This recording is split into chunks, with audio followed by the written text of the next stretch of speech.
Hello friends, welcome to my YouTube channel. दोस्तों, आज के सेशन में हम लोग करने वाले हैं सीडीपी का नेक्स्ट प्रैक्टिस सेट, अगला प्रैक्टिस सेट।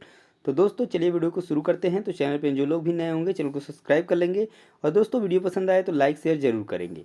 तो चलिए दोस्तों आज का पहला क्वेश्चन करते हैं। तो आज का पहला क्वेश्चन रहा दोस्तों आपकी स्क्रीन पे। पहला क्वेश्चन है क्या कि बाल केंद्रित शिक्षा का समर्थन निम्नलिखित में से किस विचारक द्वारा किया गया। पहला ऑप्शन है आपका BF स्किनर, सेकेंड है आपका John Dewey, Erik Erikson, Charles Darwin. बाल केंद्रित शिक्षा का समर्थन दोस्तों जो किए थे वो उस विचारक का नाम क्या है। तो सही आंसर जो बनेगा वो बनेगा आपका ऑप्शन नंबर बी। तो जॉन डेवी ने बाल केंद्रित शिक्षा का समर्थन किया था। तो आंसर होगा right answer B, John Dewey. Next question, question number second question है कि एकल अभिभावक वाले बच्चे को पढ़ाते समय शिक्षक को क्या करना चाहिए। ऑप्शन है आपके इस प्रकार के बच्चे के साथ भिन्न प्रकार से व्यवहार करना चाहिए, जबकि शिक्षा शास्त्र में सीडीपी में यह बोला गया है दोस्तों कि किसी के साथ भी अलग व्यवहार नहीं करना है, चाहे वो किसी भी पृष्ठभूमि का हो, चाहे वो किसी भी तरीके का विद्यार्थी हो। आपको भिन्न व्यवहार नहीं करना है, सभी को एक समान व्यवहार करना है। तो ये ऑप्शन आपका गलत हो जाएगा। उसके बाद दिया है ऐसे बच्चे को कम गृह कार्य देना चाहिए। बिल्कुल नहीं, क्योंकि आप कम गृह कार्य दे रहे हैं यानी उसके साथ अलग व्यवहार कर रहे हैं, तो ये ऑप्शन भी गलत हो गया। उसके बाद दिया है स्थिर और एकरूप वातावरण उपलब्ध कराना चाहिए। क्या उसे एक अकेला ऐसा वातावरण उपलब्ध कराएंगे, तो ये भी आप अलग कर रहे हैं बाकी सभी लोगों से। तो इस तथ्य को अनदेखा करना चाहिए और ऐसे बच्चे के साथ अन्य के समान अन्य के समान व्यवहार करना चाहिए, यानी अन्य बच्चों के जैसे क्या करना चाहिए, समान व्यवहार करना चाहिए। बिल्कुल बात सही है दोस्तों। जब ही अभी यही बातें हम कर रहे हैं कि ऑप्शन नंबर डी होगा जो सही होगा इस क्वेश्चन के लिए। तो हर जगह पे आपको ऐसी ही चीज़ें देखनी हैं, चाहे वो क्वेश्चन किसी तरीके का हो। अगर पूछा गया है तो ये समावेशी शिक्षा से रिलेटेड क्वेश्चन है, तो आपको ध्यान देना है कि जहाँ पर भी बच्चे को अलग किया जाए या फिर उसके साथ अलग व्यवहार की बात की जाए, इस तरीके के जितने भी वर्ड्स होंगे या ऑप्शंस होंगे वो गलत होंगे। ठीक है, तो चीज़ें ध्यान में रख करके आपको आंसर देना है। अगर इस तरीके से आप चीज़ों को समझ करके पढ़ते हैं तो आपसे जो है कि गलतियाँ कम होंगी। नेक्स्ट क्वेश्चन देखते हैं दोस्तों, question number third. Question number third है कि प्रतिभाशाली बच्चों के संवर्धन यानी एक्सेलरेशन का अर्थ है। तो शैक्षणिक गतिविधियों में संपादन में संवर्धन, सह शैक्षणिक गतिविधियों के संपादन की गति को बढ़ाना, ऐसे विद्यार्थी को वर्तमान स्तर ग्रेड को छोड़कर अगले उच्च ग्रेड स्तर में प्रोन्नत करना, या आकलन की प्रक्रिया का संवर्धन करना। तो देखिए एक्सेलरेशन का मतलब होता है उसको आगे बढ़ाना, उसको आगे बढ़ाना। तो इस क्वेश्चन का जो राइट आंसर बनेगा दोस्तों ऑप्शन नंबर सी, कि ऐसे विद्यार्थी को जो कि वर्तमान स्तर पर है उसको उस ग्रेड से छोड़कर उसे अगले स्तर पर क्या करना, प्रोन्नत करना, बढ़ाना। ये होगा इस क्वेश्चन का राइट आंसर, जो कि एक्सेलरेशन का मतलब होता है। नेक्स्ट क्वेश्चन की बात करते हैं। अगला question, question number four question है कि प्रतिभाशाली विद्यार्थियों के लिए निम्नलिखित में से कौन सी गतिविधि सर्वाधिक उपयुक्त है, सबसे उपयुक्त है। तो 5 पाठों के अंत में दिए गए अभ्यासों को एक बार में हल करना। तो देखिए इस तरीके के क्वेश्चंस जो हैं बंद मुक्त वाले क्वेश्चंस हैं। ठीक है, तो इस तरीके के ये ऑप्शन जो है गलत हो जाएगा। जहाँ पर आपको जिस ऑप्शन में अंत यानी कि मुक्त उत्तर वाला क्वेश्चंस मिल जाएगा वही क्वेश्चन का राइट आंसर बनेगा इस तरीके का। ठीक है, तो शिक्षक दिवस पर कक्षा को पढ़ाना, तो ये भी एक टॉपिक हो गया जिसमें जो है कि आप एक ही चीज़ की बात करेंगे, सटीक चीज़ें बताएंगे। उसके बाद दिया है कि अभी हाल ही में हुए स्कूल मैच का प्रतिवेदन लिखना, तो ये भी नहीं होगा। उसके बाद बात करते हैं कि दी गई संकल्पनाओं के आधार पर मौलिक नाटक लिखना। तो सिर्फ संकल्पनाएं दी गई हैं और उसके आधार पर आपको मौलिक नाटक लिखना है। तो इसमें जो है कि क्रिएटिविटी दिखेगी, तो ये प्रतिभाशाली के लिए प्रतिभाशाली शिक्षार्थियों के लिए सबसे जो है कि अधिक उपयुक्त होने वाली विधि होगी। तो राइट आंसर बनेगा आपका ऑप्शन नंबर डी दोस्तों। नेक्स्ट क्वेश्चन देखिए, क्वेश्चन नंबर 5। क्वेश्चन नंबर 5 है कि शारीरिक गतिक बुद्धिक रखने वाले बच्चे की अंतिम अवस्था निम्नलिखित में से कौन सी हो सकती है। वाचक हो सकती है, वाचक यानी कि बोलने वाला। उसमें दिया है फिर राजनैतिक नेता, शल्य चिकित्सक या कवि। बात की जा रही है यहाँ पर दोस्तों शारीरिक गतिक बुद्धि की। बुद्धि रखने वाले व्यक्ति की अंतिम अवस्था हो सकती है वो होगी शल्य चिकित्सक की, ना कि जो ये 3 ऑप्शंस दिए होंगे वो होंगे। तो राइट आंसर बनेगा आपका option number C. Next question दोस्तों, क्वेश्चन नंबर 6 नंबर क्वेश्चन है कि सामान्यतः शारीरिक रूप से, एक मिनट, क्वेश्चन यहाँ पे है दोस्तों कि प्रतिभाशाली बच्चे जो होते हैं सामान्यतः शारीरिक रूप से कमजोर होते हैं और सामाजिक अंतःक्रिया में अच्छे नहीं होते हैं। क्या प्रतिभाशाली बच्चे इस तरीके के होते हैं? तो बिल्कुल नहीं होते हैं। सामान्यतः अपने शिक्षकों को पसंद नहीं करते हैं, तो ये पॉइंट भी गलत है। जो प्रतिभाशाली बच्चे होते हैं वो शिक्षकों को निश्चित रूप से पसंद करते हैं। उसके बाद दिया है कि बिना किसी की सहायता के अपने सामर्थ्य का पूर्ण विकास करते हैं, तो ये पॉइंट भी गलत है कि बिना किसी सहायता के अपने सामर्थ्य का पूर्ण विकास कर लें। तो मानव के लिए महत्वपूर्ण किसी भी क्षेत्र में अस्वभावतः अच्छा निष्पादन रखते हैं, ये पॉइंट बिल्कुल सही है। तो राइट आंसर बनेगा दोस्तों option number D. Next question देखिए, क्वेश्चन नंबर 7 दिया हुआ है कि मिश्रित आयु वर्ग वाले विद्यार्थियों की कक्षा से व्यवहार रखने वाले शिक्षक के लिए का ज्ञान सर्वाधिक महत्वपूर्ण है किसका? मिश्रित आयु वर्ग वाले मतलब कि अलग अलग एज के बच्चे वाले कक्षा में जो है व्यवहार करने वाले शिक्षक को जो है किसका ज्ञान होना अधिक महत्वपूर्ण है? सांस्कृतिक पृष्ठभूमि का, विकासात्मक अवस्थाओं का, उनके अभिभावकों का अभ्यास का, सामाजिक आर्थिक पृष्ठभूमि का।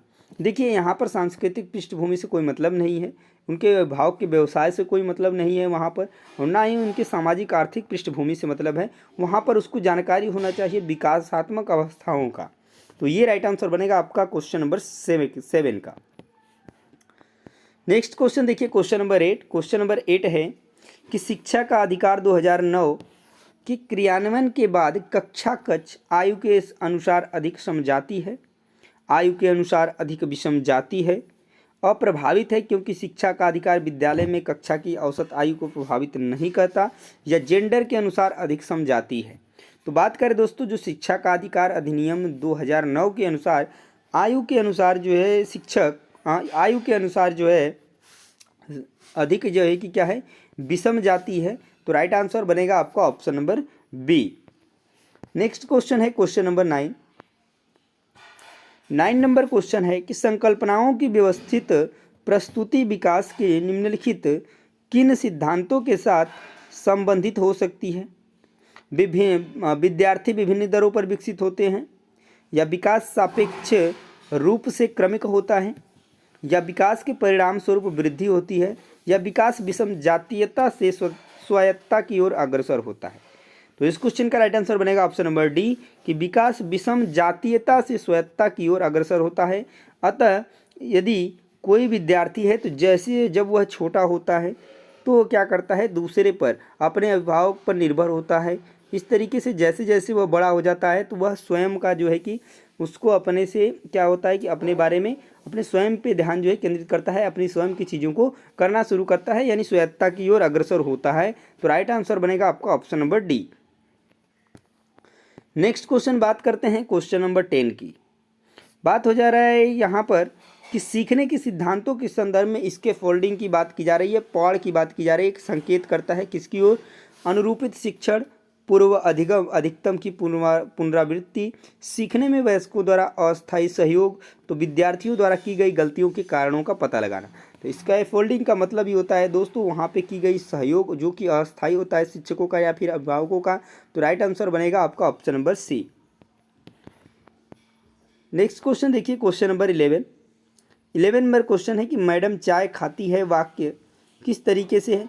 तो वाक्य विन्यास की दृष्टि से सही है लेकिन अर्थ विज्ञान की दृष्टि से गलत है, या अर्थ विज्ञान की दृष्टि से सही है लेकिन वाक्य विन्यास की दृष्टि से गलत है, या अर्थ विज्ञान एवं वाक्य विन्यास दोनों की दृष्टि से सही है, या फिर अर्थ विज्ञान एवं वाक्य विन्यास दोनों की दृष्टि से गलत है। तो राइट आंसर बनेगा दोस्तों ऑप्शन नंबर बी कि यह जो वाक्य है कि मैडम चाय खाती है, ये विज्ञान की दृष्टि से सही है लेकिन वाक्य विन्यास की दृष्टि से क्या है, तो गलत है। तो राइट आंसर होगा आपका ऑप्शन नंबर बी।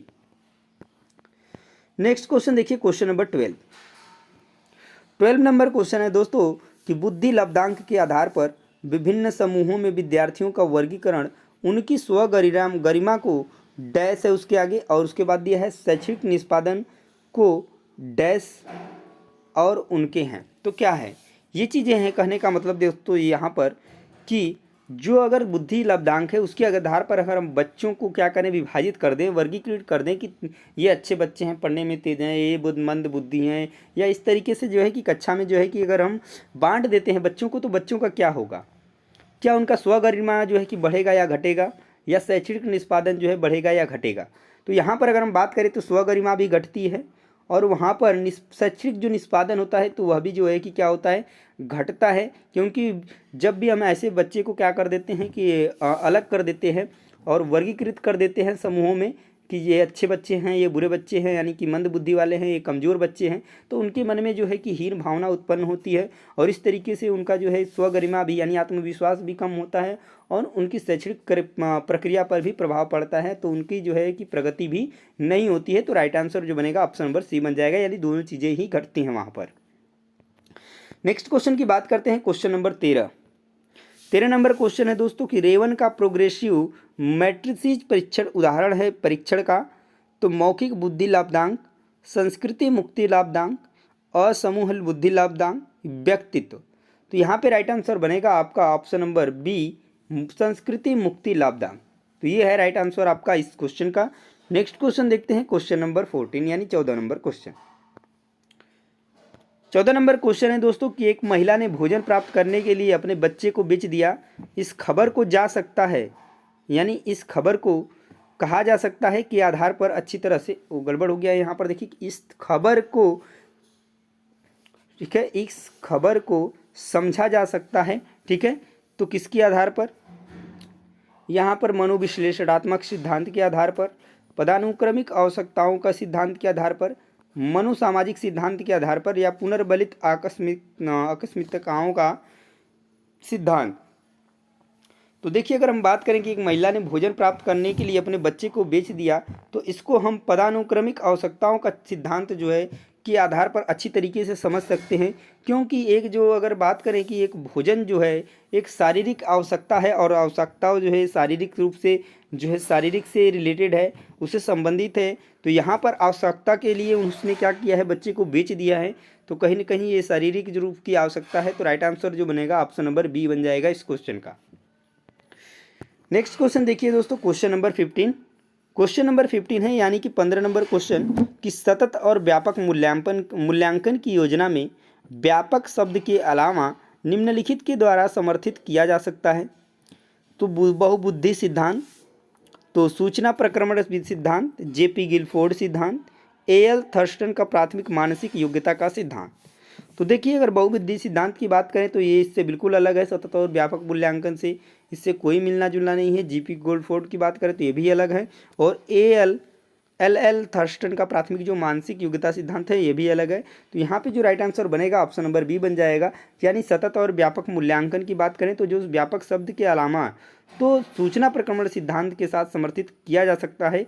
तो करेक्ट ऑप्शन बनेगा दोस्तों ऑप्शन नंबर बी। तो दोस्तों ये थे आज के सेशन में लगभग कुछ बहुत ही महत्वपूर्ण क्वेश्चंस, जो कि शायद ही आपने इस तरीके के क्वेश्चन देखे, पर निश्चित रूप से ये आए हुए एग्जाम में क्वेश्चन है। क्योंकि ये जो प्रीवियस ईयर की क्वेश्चन की पेपर की सीरीज चल रही है दोस्तों, इसमें अगर पूरा पेपर कर लेते हैं, जितना भी प्रैक्टिस सेट कराया जाता है, तो आपको बाहर से कुछ पढ़ने की जरूरत नहीं पड़ेगी।